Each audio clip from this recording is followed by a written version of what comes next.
Hey, what's up, everyone? This is Zach, and I am here with a movie review for you guys. So, in this review, we'll be wrapping up the Night at the Museum series of reviews with Night at the Museum Secret of the Tomb, which is the third Night at the Museum movie.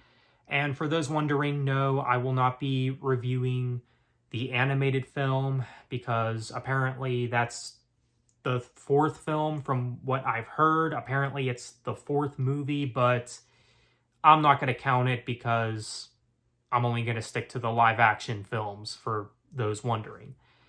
Now, you guys know, if you have seen my reviews for the first two Night at the Museum movies, I really liked the first movie from 2006, and I still think that that is the best of this franchise, and they just haven't been able to top that. Now, the second movie, Battle of the Smithsonian, I do like for the most part. I think it's a solid sequel. Not as good as the first, but I still liked it for what it was. I still had a good time with it.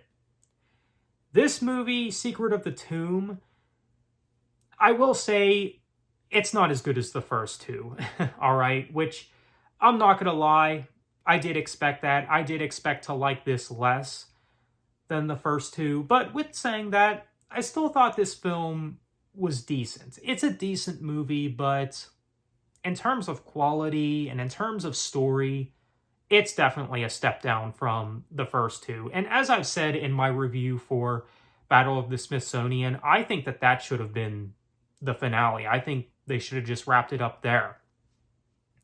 Now, Secret of the Tomb, I didn't get a chance to see just until recently. I didn't get a chance to see this when it came out in 2014, which for whatever reason, I kept thinking that for the longest time this came out in 2015, but I guess it came out in 2014. I believe it was like really late 2014, so there's that. So I didn't get a chance to see this until recently. I knew that this movie existed. I just never had any desire to see it, I guess, because, again, in my mind, the last Night at the Museum movie was the second movie.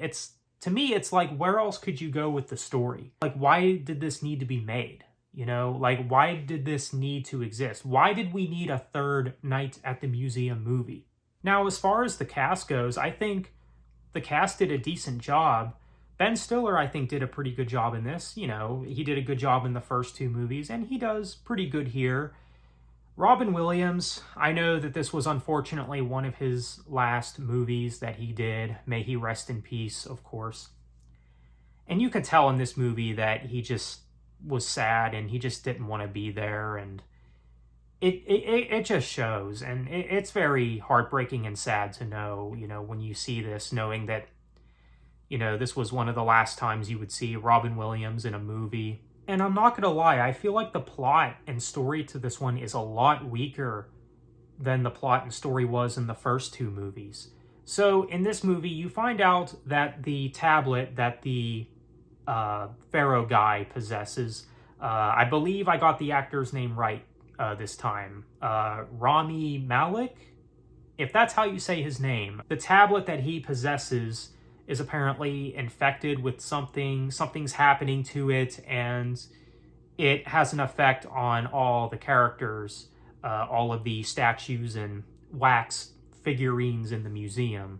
It causes them to act up and everything, and Ben Stiller's character notices that something is wrong, and basically he discovers that he has to get the tablet back to another museum, which is in England. So yeah, they go to England in this movie, and Rami's character, the Pharaoh, ends up meeting his parents, and they settle things with the tablet. You know, they inform the cast what they need to do, and they, of course, save everyone, but they have to leave the tablet there at this museum, so therefore the characters won't be able to come back to life at the Natural Museum in the US, of course.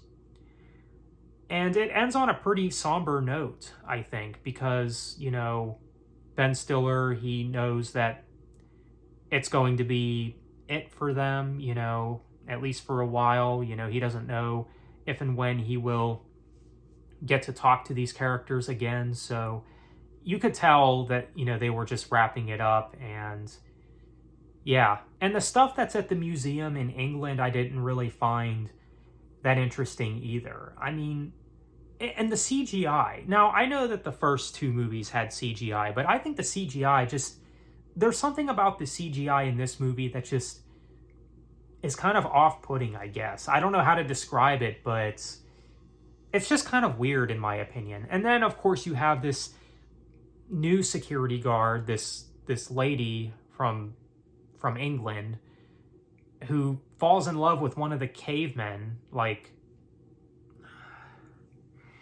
see, this is the other thing too, right? I just think there's a lot of dumb moments in this movie too. Even the stuff with the knight, one of the new characters in this movie, it was way too obvious that he was going to be the villain in this. I mean, who could have seen that coming, right? I've seen that coming a mile away.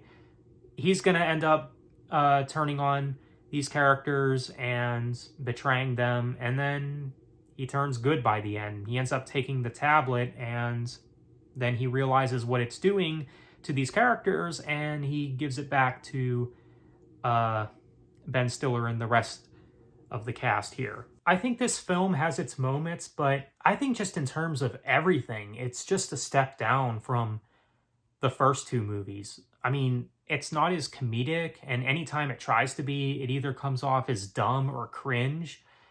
And the story, it's not really that original. Like, a lot of this movie just feels like been there, done that. Like, I just feel like it's a case where if you've seen the first two, you've seen this one, you know?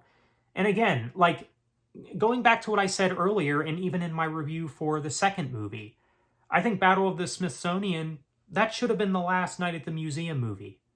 Like, there was really no need for this one to exist, you know?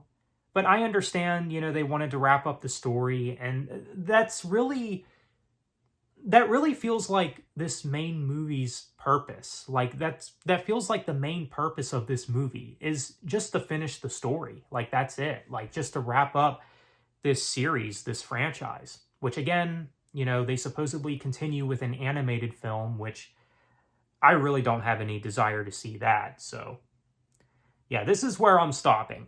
This is where I'm stopping when it comes to Night at the Museum. So there you go. But again, this movie, it has its moments. I mean, it's got some fun moments to it, but it gets predictable at times, especially when it comes to the Knight character. You know, again, it was way too obvious that he was going to be the bad guy in this.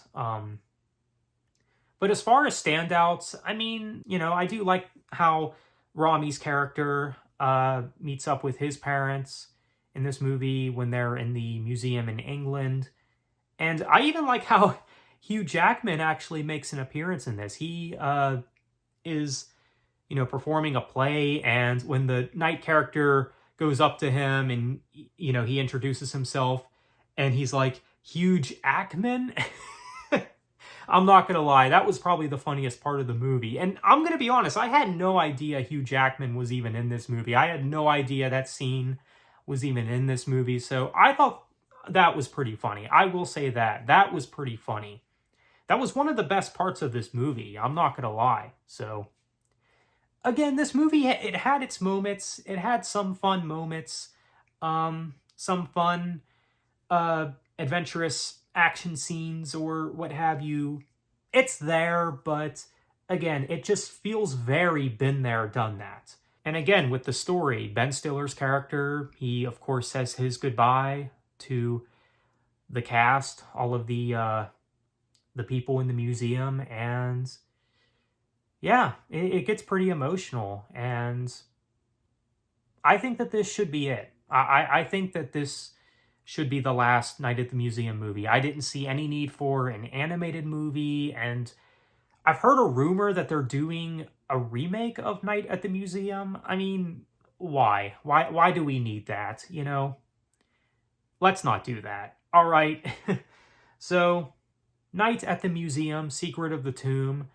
I thought it was decent. It's a decent movie. I have some issues with it, obviously, but I think it's decent. It's just a step down from the first two. And honestly, it's no wonder for the longest time I passed up on this movie. But again, I know that this was also one of Robin Williams' last movies, and it's very sad knowing that. It really is. So may he rest in peace, of course. He is definitely missed by many. But again, Secret of the Tomb, it's just decent. And I think that this was just an alright send-off for this franchise. So if I were to give this movie a rating or a score, I will have to give this movie probably a 6.5 out of 10. So let me know what you think of Night at the Museum, Secret of the Tomb, if you have seen this one. So that just about wraps this up for the Night at the Museum reviews. So let me know what you think. So with that said, thank you for watching, take care, and have a good one.